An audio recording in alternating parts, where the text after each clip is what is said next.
itu nol. Bukan nol, minus. Minus. Gila saya. Kalau saya pikirin menjadi gila, makanya saya nggak mau mikirin. Saya jalankan aja hidup, sisa hidup saya jalankan di sini. Memikirkan masa lalu terus mati, oh enggak juga, bukan begitu. Hidup ini harus berjalan terus. Dan ketemulah tempat di sini. Ada Pak Haji Tompel lagi lewat, nah saya ajak ngobrol. Nah, akhirnya saya ngomong sama dia, Pak Haji, boleh nggak saya pinjam tanahnya numpang dagang? Oh boleh, lo maunya di mana gitu.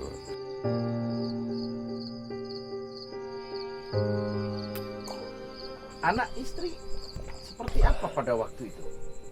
Dia tidak boleh protes sama saya. Sebuah protes itu adalah lemah. Kalau banyak protes, orang nanti banyak mengeluh. Hidup ini bukan untuk mengeluh. Hidup ini adalah bergerak, berbuat. Begitu. Sehingga dia harus patuh. Dia harus patuh.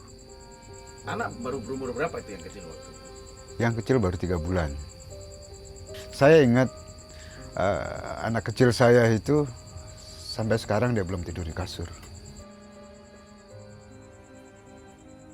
Ya seperti layaknya.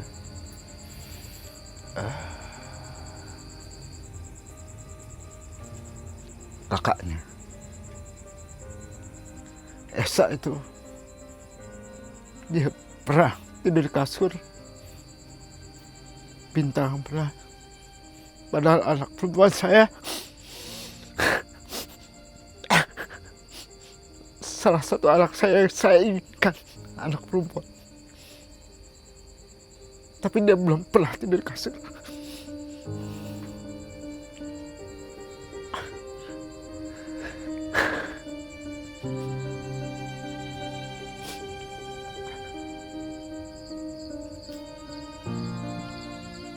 Perjuangan saya belum selesai.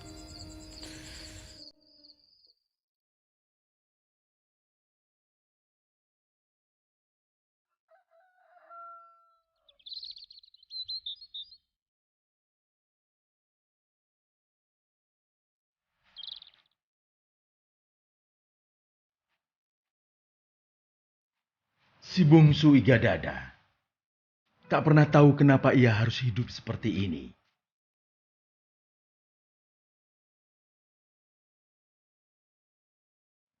Beno terus melawan getir.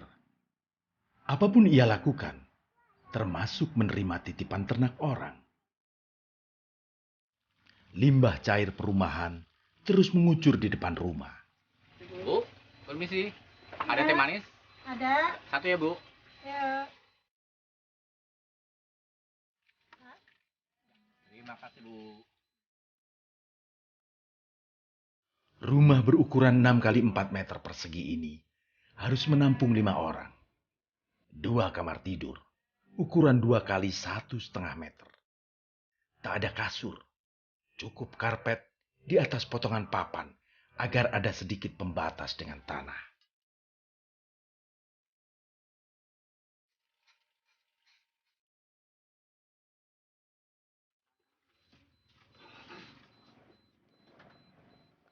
Cuci dan mandi harus bergantian pada ruang yang sama.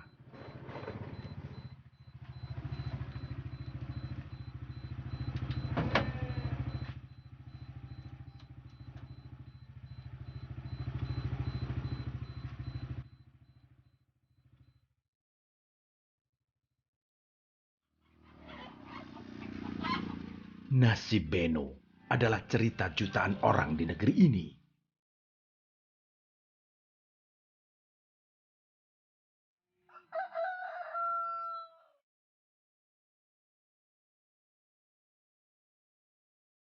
Dan keputusan Beno menempati lahan kosong juga cerita awal mula di banyak kawasan padat. Awalnya satu keluarga. Pelan-pelan yang lain mengikuti untuk mendapat peluang yang sama.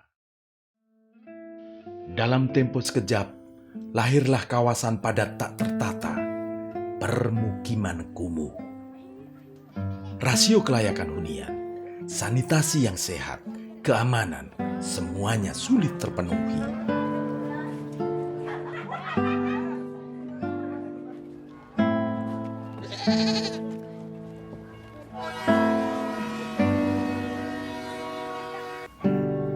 Semakin banyak orang memburu peluang ekonomi di kota, semakin besar tuntutan kebutuhan hunian. Masyarakat berpenghasilan rendah akan menyerbu kawasan padat penduduk. Mau kos, mau kontrak, harga jelas terjangkau. Assalamualaikum. Salah, balik dong. Iya, Pak. Ya sekarang sore aja terus. Sore. Pak Salim, Iya, kontrak Pak. di sini per bulan berapa, Pak? 650. Per bulan? Iya. Ukuran berapa? 5 kali 6. 5? 5 kali 6. Ukuran 30. Ukuran 30? Iya. Untuk tinggal berapa orang, Pak? 4. Anak 2, aku sama istri. Nah, terus kenapa nggak beli rumah, Pak? Kayak belum ada keniatan sih lagi. Penghasilan anu juga masih kurang lah sekolah.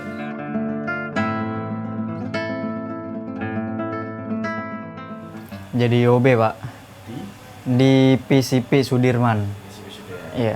Jadi OB gaji berapa? Gaji UMR 2018 3.600.000. Kalau ngekos sendiri nggak kuat, Pak. Tergantung biayanya masih terlalu mahal kalau buat ngekos sendiri kan belum sehari-harinya juga, Pak.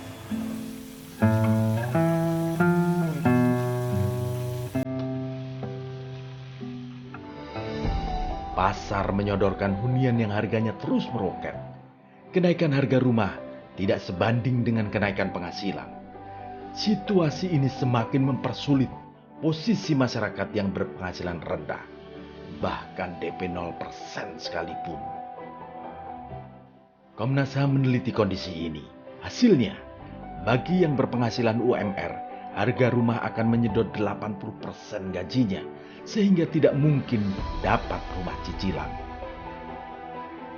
Jangan biarkan rakyat kita terbengkalai di hunian yang tidak layak, gitu. Yang cuman atap pakai gedek, pakai kayu dan lain sebagainya.